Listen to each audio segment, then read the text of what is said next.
Welcome to the eMedica GP Training Essentials webinar on how to get into GP Training 2022. So for those that haven't met me, just a brief introduction. My name is Muhibur Rahman. I'm a portfolio GP and a consultant in medical education. Now, you're all thinking about becoming GPs, that's why you're at this webinar, but some of you might not have heard of the term portfolio GP. So what's a portfolio GP? A portfolio GP is a GP with multiple roles. Okay, so for example, my clinical roles, I'm a partner in my own practice. I'm also one of 2 resident GPs at a secure unit for women with significant mental health illness. So for example, this picture's at that unit. I'll be in clinic there tomorrow. So all of these women are people who've got significant mental health illness. They have a psych team that are looking after their mental health. They're so unwell that they're sort of in a secure unit. They can't leave there without permission. But myself and my partner, we look after all of the physical health and the primary care and preventative medicine side of things, okay? I've worked in various practices as a locum GP over the last 13, 14 years since I finished GP training. I've worked in other clinical roles in secure medicine. I worked as a prison GP for various years. I still cover community detox unit, and I've worked with the army to help assess assess people thinking about becoming officers in the army. I'm a fellow of the Royal College of General Practice, so I have FRCGP, and I was given that a couple of years ago for my work in promoting general practice as a career, humanitarian medicine, and medical education. And then my educational roles, I'm an author, so I'm one of the authors for the National Prescribing Safety Assessment. I've written various books and articles on GP careers, MRCGP, GP recruitment. I was an examiner for the GMC for PLAB 2. I'm still an examiner for Liverpool Medical School for their OSCEs. And myself and our team at eMedica, over the last 16 years, we've trained over 51,000 delegates, all the way from people applying for GP training like yourselves, through passing MRCGP, and even GP trainers and examiners. So that's a bit of background as to how I'm coming to teach this. Now we're going to split this webinar into 3 parts. So part 1 is going to be the bulk of the taught component. It shouldn't last more than half an hour. I'm going to give you an overview of the process and steps to get into GP training. Part 2, I'm going to go into the key changes that apply for 2022, but also cover a lot of the frequently asked questions. So let's make a start. The other thing that you might all want to do, and again, someone will post into the chat a link, is join the GP Training Support Group. A lot of you are already members. That's how you actually found out about this webinar, but it's the largest, most active group for anyone interested in GP training. Nearly 25,000 doctors, including those applying like yourselves, people already in training at ST1, ST2, and ST3 level, but we've also got GP trainers, program directors, examiners that are members of the group, and you'll often get support and answers to queries very quickly there, okay? So let's start with part 1. I'm going to go over an overview of the process to get into GP training, okay? And I'll break down each step in a little bit of detail. So there's 4 steps. Stage 1 is the application and long listing. Stage 2 is the MSRA, the multi-specialty recruitment assessment. Stage 3 are the job offers. And then stage 4 is the allocation of rotations and the pre-employment checks, okay? So some key dates for you to put into your diary. And again, a member of the team will post a link to an article on our website that has all of the dates and also a lot of the links to useful documents that I'm going to mention today, that they're in that article, emedica.co.uk/apply-gp.html. Someone will post that in a minute, okay? So key dates, the applications are going to open on the 4th of November at 10 a.m. So a couple of days to go, okay? You've got to submit your application by the 1st of December, 4 p.m. Late applications will not be accepted. Around the 21st of December, sometimes maybe a day or 2 earlier than that, those that have been long listed, i.e. their application was complete and they met all the eligibility criteria, they'll receive an invitation to book for the next step, which is the MSRA. You can't just book the MSRA, you have to receive an invitation. And then the actual exam is 6th January to the 15th of January, 2022. When you get that invitation, you'll be able to pick a location and a date from within this window, okay? The earlier you book, the more likely you get a date that you want, all right? The results, in terms of your actual scores, will come out on the 3rd of February, but the actual job offers come out a month later, 3rd of March, okay? And then after that, there's deadlines to hold and upgrade. Don't worry about that at this stage. At this stage, all you need to worry about is your application and focusing on preparation for the MSRA. Once you get an offer, I will post into the GP Training Support Group and I'll hold another live session going through the details of explaining how hold and upgrade works, because it's really complex. Worrying about that at this stage is just going to confuse you. Don't worry about it at this stage, okay? Just focus on getting an offer. So if you don't score well in the MSRA, you're not going to have an offer anyway, so there's no point knowing about those things, okay? So how many jobs are there going to be? Well, so far confirmed 4,218 jobs in round one, plus 20, a little bit more than 20 academic rotations. Those are 4-year rotations where you spend some time doing research or medical education. If you want to apply for those, the deadline for that's tomorrow. Then you also need to apply for regular GP training, where there's 4,218 jobs. The application for that opens on the 4th. Round one re-advert is for jobs still starting in August 2022, but it was cancelled for 2021 because almost all the jobs were filled in round one, so they didn't bother running a round one re-advert. And it's likely that it's going to be cancelled for 2022 as well. So there's going to be one shot to get into training to start August 2022, and then there'll be round two, which is a job starting February 2023. Mostly that's unfilled jobs, so it tends to be in the less popular areas. A lot of areas will have 0 jobs. You can see, look, over 4,200 in round one. This last round two, there were just over 400 jobs. So about 10% are left, okay? Most jobs are going to be gone in round one, all right? The dates for round two have not been confirmed yet. In terms of competition, GP has for a long time been, and it remains the most popular specialty. We get more applications for GP training than any of the other specialties, okay? But one of the things that's happened, as well as it being really popular, is that it's become increasingly competitive in recent years. So if you look at the last 3 years, 2019, just over 5,000 applications for about 3,800 jobs. The overall ratio was just over 1.3 to 1. 2020, about 600 extra people applied, so about 5,770 applicants for a similar number of jobs, about 3,800. I've rounded down to the nearest 100, okay? So overall application ratio is about 1.5 to 1. Last year, huge jump, nearly 2,000 extra applicants, 7,640 applicants. The job numbers went up a little bit, but not enough to compensate for the competition, okay? So there were about 4,200 jobs last year, 7,640. So the overall ratio was 1.74 to 1. You see, it's increased significantly. One of the big reasons for that is that last year was the first year where they dropped the selection center. There used to be an OSCE after the MSRA, which is a sort of 2-part exam. Last year, because of the pandemic, they didn't run the OSCE. So people didn't have to come to the UK for that assessment. They could actually sit the MSRA in different parts of the world. And for a lot of people, they thought, well, then, that makes it easier for me to apply. So the applications went up hugely. I expect this year there to be even more competition. I'm expecting about 8,000 applications, okay? How many jobs are there going to be? As I said, there's 4,218 confirmed at the moment. These numbers sometimes change, but these are the confirmed numbers at the moment. So you can see London's the biggest deanery, also the most competitive. Down to the smallest deanery is Northern Ireland with 111 jobs, okay? And then if we look at the competition ratios, that's overall competition ratios for anywhere in the country for GP training. If we look at specific areas, there's huge differences. And one thing I want you to take is that an area that can be very popular one year might not be so popular another year. For example, last year, you can see that Scotland was one of the most competitive, whereas if you look in 2019, it was not one of the most competitive at all, okay? But something just to be aware of, that, really, really competitive areas. London has always been the most competitive area. It's really popular, okay? Thames Valley is basically Oxford and the surrounding areas. Northwest, all of these, can see 2.1 and 1.9 are about the same. So all of these are about the same. And then down here, slightly less popular areas, all right? But even then, because you don't actually apply to the whole of Scotland, you apply to specific parts. There's some parts of Scotland that might be much more popular than some parts of the Northwest.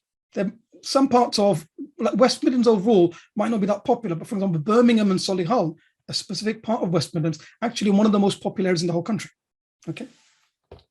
So let's go through the details of each of the 4 stages. So stage 1 is the application and the long listing. In order for your application to be accepted, you must meet the eligibility criteria. So I'm going to go through the most important ones, and someone in the team will post a link to our article on our website that has it in more detail with links to the person's specification, so you can read that in depth. But essentially, you must have these, or your application will automatically not be accepted. So you must have full GMC registration by the start date of training. You don't need to have it on the day you apply, but if you're not going to have it by August 2022, you're not eligible.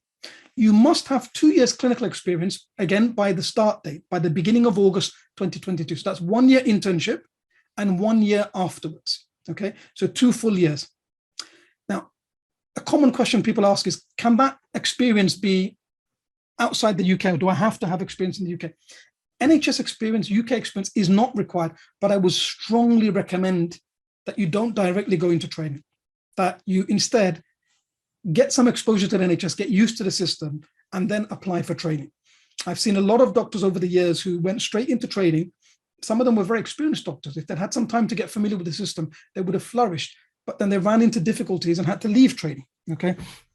So it's not a requirement, but I and a lot of senior doctors that I know would recommend strongly getting NHS experience. But technically, the 2 years clinical experience could be anywhere in the world. As well as that, you must submit a complete application without errors via the Oriel system. And you must provide evidence of F2 competencies. Again, there's lots of ways to do that. I'm going to cover the 4 most common ways. So those of you that are currently in an approved Foundation 2 program, so Foundation program in the UK, all you need to do is, at the time of application, say which Foundation program, which school are you in? Like you might be in the London Foundation program, okay? And then you don't need to submit any evidence at the time of application, but you get a job offer. It will be a provisional offer pending that you submit your successful FPCC, which is your completion certificate of Foundation, before the start date. If for any reason you don't successfully complete Foundation, your offer will be lost, okay?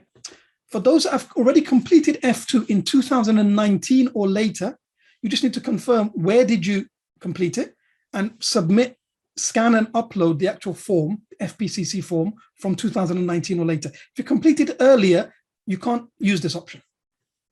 Those of you that are currently in UK training in a specialty, you don't need to worry about any other evidence. All you need to do is say which specialty and enter your training number. So you'll have either a national training number or a deanery reference number. That's basically your training number. It's evidence that you're already in training, okay? So as long as you're in training and you go directly from training in any specialty to GP, you can just use this option. For everyone else, the only option that will be accepted is the CREST, the Certificate of Readiness for Specialty Training, okay? So the CREST, for doctors that can't complete, submit those first 3 because they're not eligible for that. For your CREST to be accepted, you must have completed a minimum 3 months with the same supervisor within 3.5 years of the start date of training. What does that mean? For round 1 2022, it means that you have worked for at least 3 months with one supervisor, one consultant, after January 2019, because within 3.5 years of August 2022. Do you see? If you worked before that, you can't use that experience. In fact, I found of someone who actually got a job offer, but then it was rejected afterwards because they submitted their CREST from a job in 2015. And so that didn't count, basically. So they lost that offer. All right. The current CREST form is the only one that's accepted, and that's CREST 2021. There is no CREST 2022. Okay. So it needs to be filled on CREST 2021. But on top of that, it needs to be from a job after January 2019 for it to be accepted. And for it to be accepted, who can complete it? A consultant or a GP or someone who's been your clinical supervisor and who is at that level, a consultant or a qualified GP on the specialist register or GP register. They've supervised you for at least 3 months full time. Only one form's allowed, okay? They must have submit a form where all of the criteria is ticked as either that they've personally witnessed you doing them or evidence received. Now, if they say evidence received, they have to say who gave that evidence, and that person must be ST5 or higher, i.e. a senior registrar, okay? Any of the boxes unable to confirm, you'll be rejected. So this is what the CREST form looks like. Again, the article on our website, someone's just posted it. I'll posted it again, okay?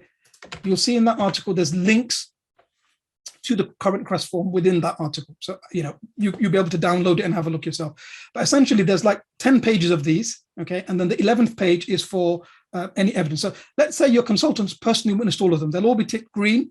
They don't need to fill this page at all.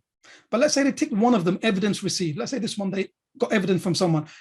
Then on this page, they're going to say who, okay? And it's what's their job and their contact details so that they can verify they're a registrar at ST5 level or above. Like a junior doctor can't give evidence, okay?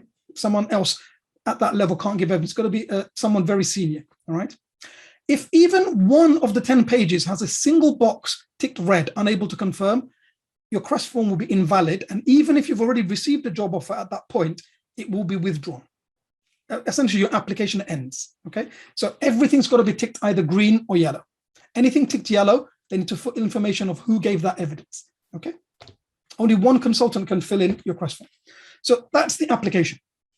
Stage 2 is the multi-specialty recruitment assessment. The reason it's called the multi-specialty recruitment assessment, as well as GP, is used by lots of other specialties: psychiatry, okay, child and adolescent mental health, obstetrics and gynecology, neurosurgery, radiology, emergency medicine, anesthetics, okay, ophthalmology. All right, lots of specialties use this assessment, but they use it in different ways. Today, we're just focusing on GP. So there's 2 papers: a professional dilemma paper, also known as the situational judgment test or SJT, and a clinical paper. You do both back to back on the same day. There's a minimum score that you need in each paper to get a rank. But it's really important to understand that this is not, unlike say finals or PLAB, it's not a simple pass-fail exam. It's competitively ranked. So there's lots of doctors that pass, but because they get a low rank, they don't get any offers at all. Okay, just passing isn't enough. You need to score really well if you want to, one, get an offer, but if you want an offer in a popular area or competitive area, or if because of family reasons, let's say someone's got young kids in school, they don't want to move, they might only be applying to places that they can commute from where they're already living. You see, they might only be applying to a handful of areas. They need a really, really good score, okay?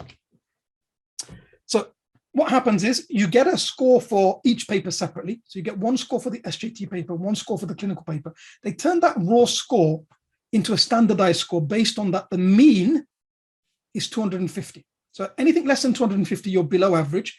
Anything more than 250, you're above average, okay? Now, those scores are also blocked into bands. So if you get a band 1 in either paper, even if you had 100% in the other paper and you had a brilliant score, you failed the exam, you cannot get any rank, you're not eligible for any offers. You could apply it next time and reset. Work on improving your score by preparing, okay? If you get at least 2 band 2s, then it means you will get a rank, but it does not mean you will get a job. So for example, someone with 2 band 2s, especially if they're 2 low band 2s, they might rank so poorly that they don't get any offers, okay? So essentially, don't aim to just pass. Aim to get the best score that you possibly can. Aim for 2 band 4s. Aim for the highest score possible, all right? So I'll just go through the 2 papers. And again, there's a link to an article that has explanations and sample questions. It's not a good use of our time to do that today because I want to allow time for lots of questions later. So someone will post a link to, again, an article that I've written, which has got details of which other specialties use it, sample questions, and how to prepare in more detail. But essentially, the clinical paper, 75 minutes to answer 97 questions. The level of knowledge being tested is the knowledge expected of a doctor who's in foundation year 2, i.e., it's a bit harder than finals, but it's not at membership level. They expect you to have already been practicing for some time, to be able to make some management decisions, to assess patients, make diagnoses, okay, but it's not really complex stuff. What makes it challenging is that it's really broad. This is the clinical curriculum. And the number of questions from each of these blocks is about equal, i.e., there'd be approximately as many cardiovascular related questions as dermatology, ENT, and eyes combined, as infectious disease, hematology, immunology, allergies, and genetics combined, as peds combined. So you need to know a little bit about all of these. Do you see? It's very broad, okay? It's not that they want you to know everything that there is to know about ophthalmology. They expect you to know a little bit about everything at the level of a junior doctor, okay? And the different types of questions, the main types are either single best answer, where you have a question, there's 5 options and you pick an answer, or extended matching questions, which come in sets, and they can be up to like 10 options. Again, you'll see examples of those in the article that I've just posted, okay? And Tuba's just posted it again, okay? So you can have a look at that later on. And the SJT, or professional dilemma paper, this one's 95 minutes to answer 50 situational judgment test questions. Now, for doctors that have not got NHS exposure and that haven't done this type of question, often this is a harder paper for them, because you've all done clinical, wherever you studied medicine in the world, when you did finals, we've all done theoretical or clinical papers, okay? But the situational judgment test is a relatively new type of assessment. So what happens is there's 2 types of questions. Some, you'll be given a scenario that's work-based or work-related, and there'll be 5 options. I need to rank them from best to worst. And then other type of questions is there'll be a scenario, there's 8 options, and you select 3 that go together to manage that scenario well. Okay. And what they're assessing is not clinical knowledge. They're assessing your decision-making and your judgment mapped to 3 domains: empathy and sensitivity, professional integrity, and coping with pressure. Okay. Now, being familiar with GMC ethical guidance, having NHS exposure is really, really helpful as part of doing well in this paper. In terms of how to prepare, really important that you allow time to prepare for both papers because they're equally weighted. I've seen doctors who have failed to get a job because they've done really well. They've spent loads of time preparing on the clinical paper, and they've got a really good score here, band 4, top band, but then they fail this paper, they get band 1. Even if you get 100% in this paper, if you get a band 1 in this paper, you just won't get any rank at all. Even though your total score actually might be better than someone that had, 2 sort of average scores, okay? You get band 1 in either paper, you're out for GP, all right? So you need to make sure you allow time to prepare for both papers. Don't aim, a common question I get asked is, what's the minimum I can get to get a job? If you're worried about the minimum, that mindset is a mindset of failure. Because if you're working to do the absolute minimum possible, a few people do slightly better than you on one question, you might not get a job. You should be aiming for the best score possible, not just to pass, because just look at last year, 7,600 people applied, over 6,000 something passed the exam, but only 4,200 jobs. So there's more than 1,000 people that won't have got a job, even though they passed. You see, it's competitive. It's not just simple pass, fail. Do a mixture of practice questions that are realistic and reading to consolidate your knowledge.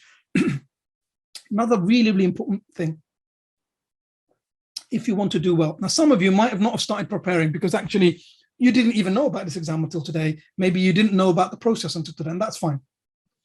But what happens is some doctors, they wait until they're invited to book the exam before they start their preparation. Remember, the invitations aren't expected until the 21st of December. The exams start the 6th of January. You see, at that point, you've got 2 weeks to prepare. You're competing with people that have been preparing for 3-4 months. Do you see? So if you haven't already started preparing, please start this week, no later. Okay, the applications are opening the day after tomorrow. Don't wait until after your application is accepted. Nearly everyone's application is accepted, all right? But if you wait until after your application is being accepted and you get that invitation to actually book the exam, at that point, you've got 2 weeks left. It's just not enough time because of how much there is to cover, okay? And again, you can read through not just the article that I wrote about what to expect and how to prepare, but there's also an article on someone who didn't just pass, but got one of the highest scores in the country and actually ever in the history of this exam. They scored over 600, and they ranked number 2 in the whole country in one specialty, number 5 in the whole country for another specialty. Okay, got their first choice offer. Okay, in terms of reading, these are some useful things in terms of just doing some focus reading. A good way to prepare: practice questions. If you get it right, read the explanation that's there. If you get it wrong, read up on that topic so you get a better understanding on the subject. So this is good. The Oxford Handbook of Clinical Specialties covers sort of things like the derm, ENT, eyes, things like infectious disease, hematology, peds, some of these other things well enough to do well in this exam. Oxford Handbook of Clinical Medicine covers the more medical topics, the cardiovascular, the respiratory, the renal, endocrine, again, which is a big part of the exam. And then the BNF, I'd recommend you spend 1 day on. If you read the first section of the BNF, it covers principles of prescribing, pain management, prescribing in palliative care. And then if you read the first page of each chapter, it gives you an overview of important drugs affecting each system. Okay, because it's not like you can read the BNF cover to cover, it's a reference text, isn't it? But that will give you a good handle on important drug classes. And then something else really important is because even these books, a lot of guidelines have changed since they were published. So a lot of the questions that are about management and how to deal with things, they're based on current UK clinical guidelines. So it's important that you read our UK guidelines. Now, at this point, when we've got 2 and a bit months left to go to the exam, you probably haven't got time to practice questions and also read hundreds of specific clinical guidelines. You might read up specific guidelines from the NICE website for topics that you're less confident in. But if you want to read a lot of guidelines quickly, then what you might find helpful is our clinical case cards. Okay, so these were from a request that we have from lots of doctors preparing for the exam, that they found it difficult when you're also working and trying to prepare for the exam to be able to cover a lot of guidelines quickly. So what we did was our team got together and we read through loads of nice guidelines. And then what we did was we made really concise case cards mapped to the same things that the questions are mapped to. So some of the questions in the clinical paper are about investigations to do in different circumstances. Some are about diagnosis, some are about prescribing, some are about management, some are about dealing with emergencies. And so what we did was we looked at the guidelines and made them really concise. So there's 112 topics reviewed like this, okay? And then there's 2 index cards as well. And these are bang up to date. So the latest set were published in 2021. So you can see, for example, notifiable disease list, COVID-19 SARS-CoV-2 was only recently added. Similarly, the NICE 2021 AF guidelines change. A lot of you might have heard of CHADS-VASc and HAS-BLED. So while CHADS-VASc is still used, HAS-BLED is no longer recommended to assess bleeding risk in AF. What's recommended now, the Orbit bleeding risk tool. So even that's been updated in these cards, okay? And they're really handy because they're pocket sized like this, okay? So you can fit it, into your doctor's bag. You can read it on the train. You can read it on the ward in between patients and just quickly cover a lot of things. And then the bulk of your revision should be based around practicing questions and reading the explanations and learning the material, okay? So there's lots of resource banks now. When we started teaching for this exam, we were the first people to teach for it back in 2005. We started running these courses, okay? There was nothing. We developed the first question bank, and each year we update and improve it. So I'll just show you our question bank. So you've got the clinical questions. They're all mapped to those same topics. Can you see? Peds, neurology, dermatology, hematology. For each of them, there's 3 sets of questions. So each set is like 30 questions. So let's say now you're doing a question. If you get it wrong, as well as reading this, you might read up a little bit more about the topic. And there's a concise explanation as you go. If you get it right, reading the explanation here might be enough for you, okay? That might be enough for you, that you don't need to read it up in more detail because you know about it. So, you could work through subject by subject, okay? And then there's also mini mock exams, which are timed, and then full mock exams, 3 full clinical mocks. There's a whole section for situational judgment test questions, which are in the right format and marked as the same way as a real exam. So one of the things we had to actually have a coder build us an engine to do this is that ranking questions in the exam, this is how it looks like. So you have a scenario, and so you've got 5 things to rank. So what you do is you rank them, and some questions, there'll be 4 in the exam, okay? So, you move them to the order that you want like this. And then when you check your answer, it will give you a score, how it will be marked in the exam, but also a detailed explanation so you understand, okay? And then the selection questions, this is how they work in the exam, that you basically, there'll be 8 options. I'll just reduce the size so we can see it.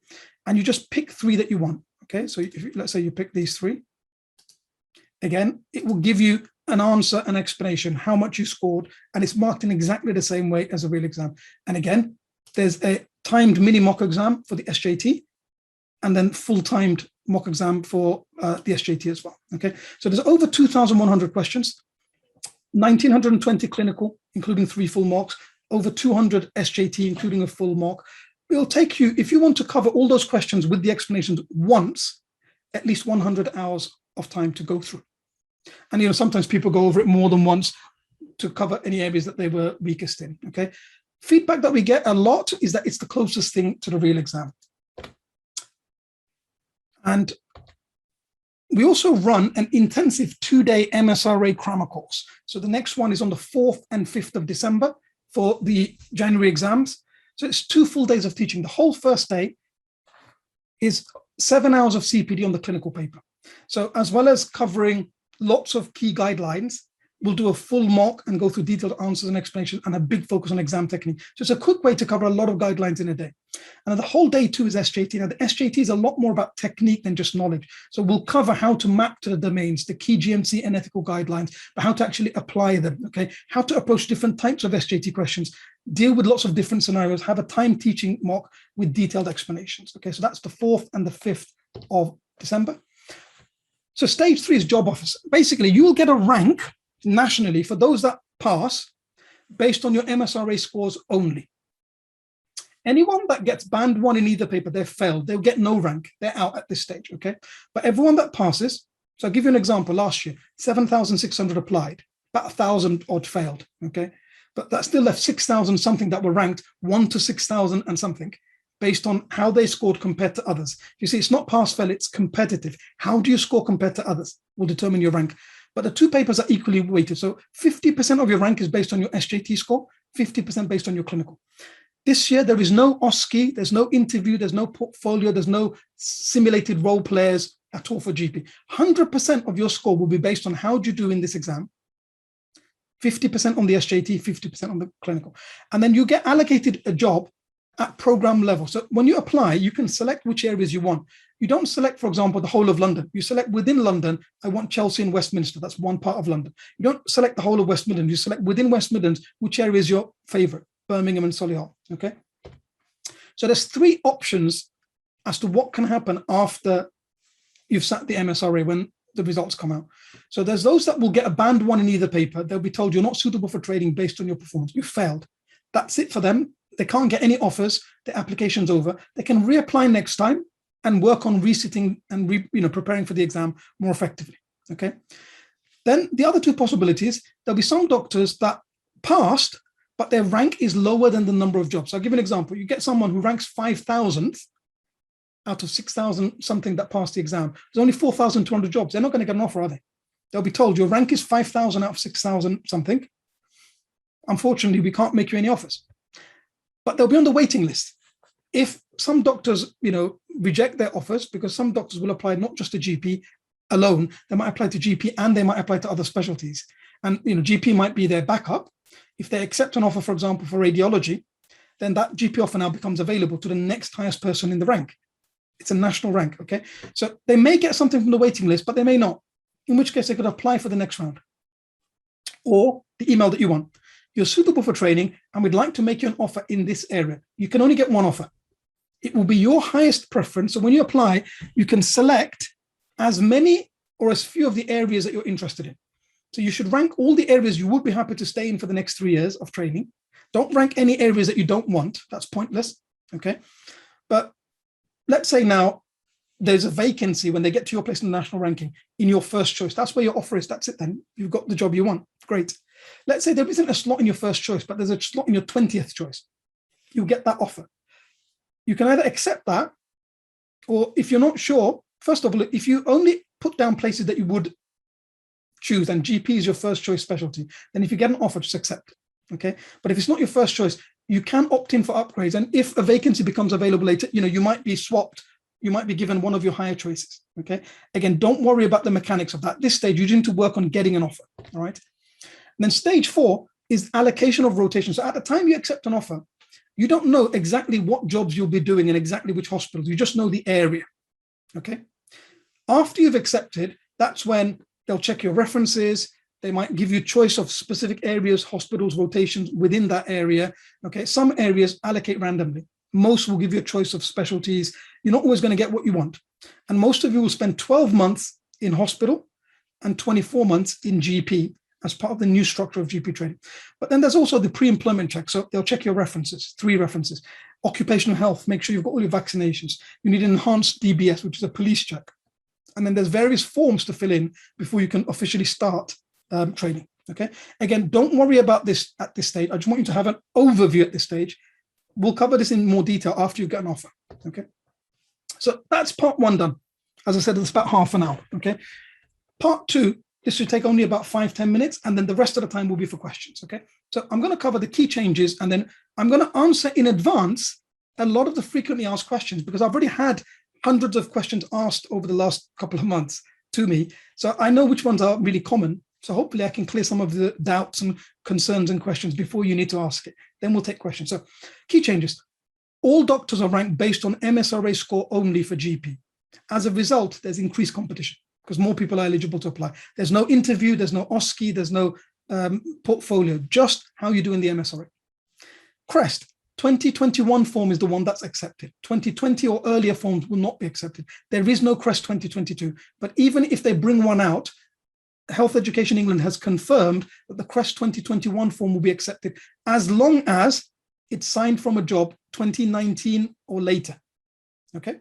i.e. the competencies are within the last 3.5 years. In terms of the MSRA, something else that's new is that the scores can be carried over for up to 12 months. So Some of you might have already applied, for example, in the last round, and maybe you didn't get the offer you want. When you fill in the application on the 4th of November, or a few days after that, you'll have a choice. If you've already signed it in the past, within the last 12 months, that would you like to transfer your score from the last round, or would you like to resit the exam? You can only make that decision at the time of application. You can't change it. So let's say you want to transfer. Now that same score might give you a lower rank this year if there's more competition. You might not get any jobs. It's too late to resit it at that point, okay? Let's say you say, I want to resit. Then when you resit, if you get a worse score than last time, you can't use your old score. The old score's gone now. The newest score will be used. Of course, if you're going to resit, you should be really preparing properly so that you get a much better score. And you're not sitting it for the first time. You're already familiar with it. You've already done some revision in the past. Hopefully, you're going to increase. But you need to be aware of that your newest score will be used, even if it's lower. Now, it can only be carried over for 12 months. Another key change. Historically, people could apply to defer, i.e. they get a job, they get an offer, and they say, but I don't want to start now. I want to start in 6 months or 12 months. That's only allowed now for statutory reasons. So, i.e. maternity leave, paternity leave, or illness of the applicant. So let's say a family member's ill, that you won't be able to get a deferral for that. Let's say you're trying to finish a master's course. You can't get deferral for that, okay? That's been replaced by the fact that you could use the score later. You can carry the score over for up to 12 months. So the only reasons you'll be allowed to defer: maternity, paternity, or if you unfortunately have an illness that's stopping you to start work. You can't, I need notice in my job and I need to start 2 months later. No, you're going to lose that offer. You can't defer for a couple of months because of your job finishes at a certain time and you need to give notice, okay? They won't even consider it. It's a national policy now. It's just not considered at all, okay? So that's new, because previously they used to consider it. So let's go through the frequently asked questions. So common questions about eligibility. Someone often asks me that I won't have enough experience by a few weeks, i.e. by August, the beginning of August 2022, they're going to be like 3 weeks short. They'll have 1 year internship and then another 11 months and a few days since then. Can they apply? No, you're not eligible. You need to have an absolute minimum 24 months clinical experience by the date you start training. Okay, if you're going to be short, you're not eligible. Someone else often asks, because people often confuse CREST with the clinical experience requirement. They're two separate things and both need to be. So someone says, look, I've got my CREST signed off, but I'll only have 18 months experience at the start of training. Can I apply? No, you're not eligible.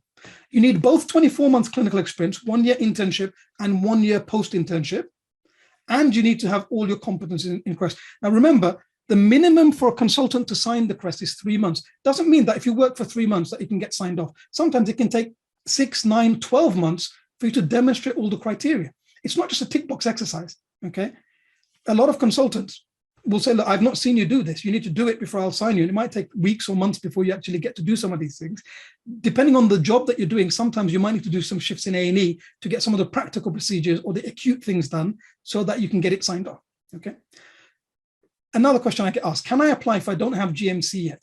If you're going to have GMC and meet all of the other criteria by August 2022, you can apply, okay? Again, do I need UK NHS experience? You don't need it, but I would strongly recommend it.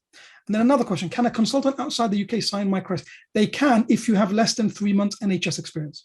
If you worked in the NHS for 3 months or longer, it needs to be signed by your UK consultant. But for someone who hasn't got enough UK experience, they can get it signed by their overseas consultant. Again, as long as they've actually met all the criteria, okay? You'll also need to submit details of their specialist registration and their registration with the relevant medical council. Okay, and if that's not in English, an official translation. Frequently asked questions about the MSRA. Common question I ask is, how long does it take to prepare for the MSRA? How long is a piece of string? There's so many variables. Some doctors, they might currently not be working. They might be able to spend 7, 8 hours a day studying. They might be able to do it in a month. Other doctors, they've got, like me, they've got 3 young kids working a full-time job, might only be able to fit an hour of study here and there, okay, maybe a little bit more on the weekends. For them, they might spend 3, 4, 5, 6, even 12 months to prepare, okay? A better way to look at it is hours of study. Absolute minimum to cover the curriculum once and do all our questions, 100 hours of study time. You can see now, if you can do an hour a day, that's going to take you 3 months and a bit, okay? If you can do 2 hours a day, you might be able to get away with, in a couple of months, you see. Biggest thing is, if you haven't already started studying, please start this week. Don't delay any further. Don't wait till, December when you've got a week or two left. All right. How many times can I apply or sit the exam? There's no limit. But if you prepare well, you'll only sit it once and you get the job you want. Another question I get asked, how much does it cost? Because you're used to paying for exams like PLAB or MRCP. It doesn't cost anything because it's a recruitment exam. They cannot charge you for it. Another common question I get is, I can't actually book. I can't find where to book. How can I book the MSRA? You can't just sit the MSRA. It's not a standalone exam. It is a part of the recruitment process. So you have to apply and have your application longlisted for one of the specialties that uses MSRA, and then they have to send you an official invitation, and only through that link can you book. So you can't just book it off your own back. You can't just book it because you want to sit it for the sake of it. You have to apply for training, complete the application, meet the requirements, and then they will give you an invitation to book.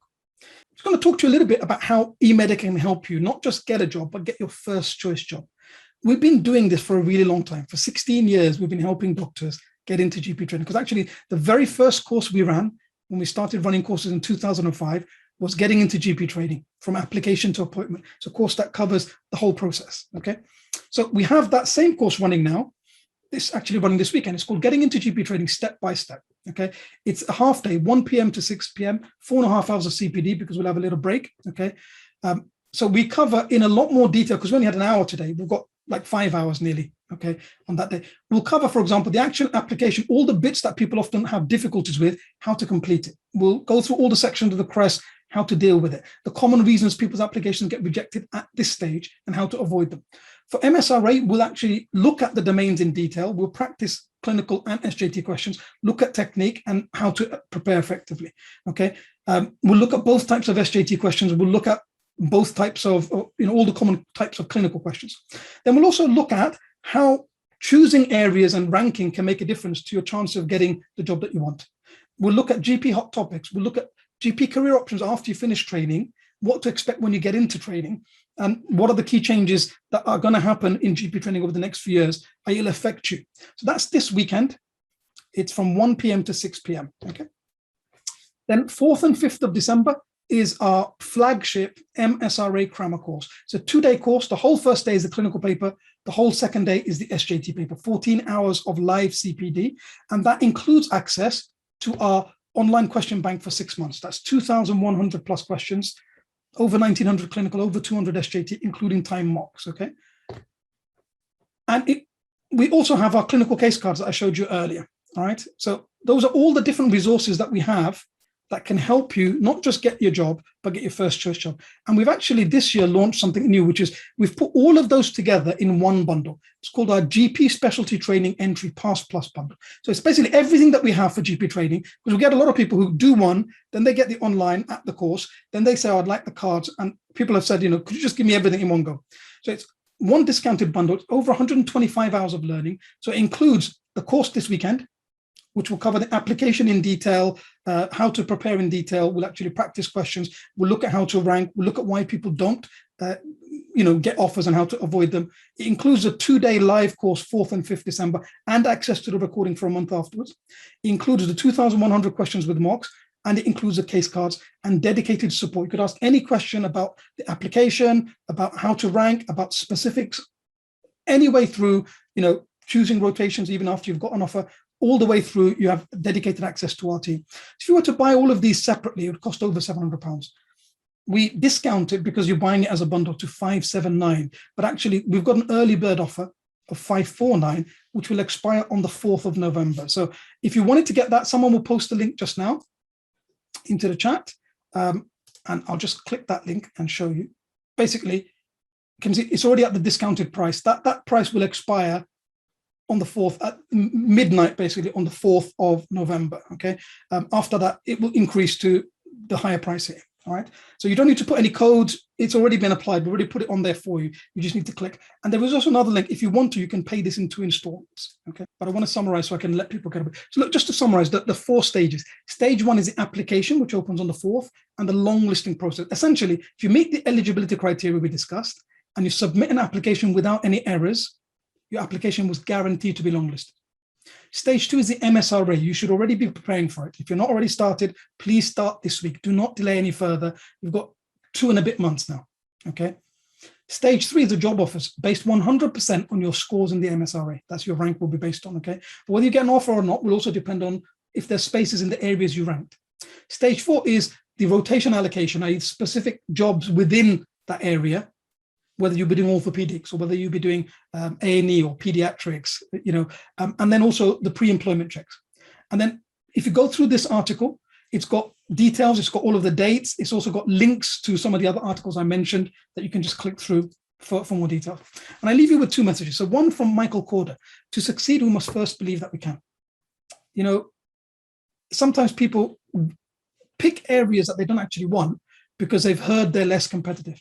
If you've already got that failure mindset, you're going to study in a way that's going to set you up to fail, because you already doubt yourself. You already are feeling that you can't do it. Then, when you have a couple of hard days, you're going to think, oh, I'm fed up, I can't bother, I'm not going to make it anyway. Do you see, it starts affecting your mindset and your preparation. Whereas if you have a belief that, look, for you to be where you are now, you had to be one of the top students at high school for you to even get into medical school. To get through medical school, it's hard. We've all been there, right? It's not easy to pass year 1 exams, year 3 exams, finals. You've done that. A lot of you have done, PLAB, all right? So you've come to a different country, you've, done English exams, a lot of you have done foundation and got through your, application and all of that. You're a high flyer, but mindset matters. If you go in first believing, look, I know it's hard, but if someone can get a job in London and that's where I want to be, I can get that job in London, then you're going to work towards it. You're going to have that mindset of success, and you're going to, when you have a hard day, you're going to say, I'm going to do it because I have to work hard, because I have to get a good score. Do you see? Okay. And, like these people did it. Look, this is someone who was really, really worried about it, but they did something about it. They realized the weakness. They found a way to approach it, and then they smashed it. They got not just a job in London, actually, the job in the Maudsley for child and adolescent mental health is one of the most sought after jobs. Okay. Similarly, again, someone that realized that they had an issue, worked on it, worked hard, and got their first choice. And then finally, from Malcolm Shabazz, Malcolm X, that the future belongs to those who prepare for it today. Okay. And you've taken a big first step by joining this. Our evenings are precious for all of us, especially now with us all being so busy at work. So, thank you for joining and giving up your evening. I hope you found it helpful. Okay. Huge thank you to Masuda, Tuba, the rest of the eMedica team for answering questions throughout and helping me. Okay.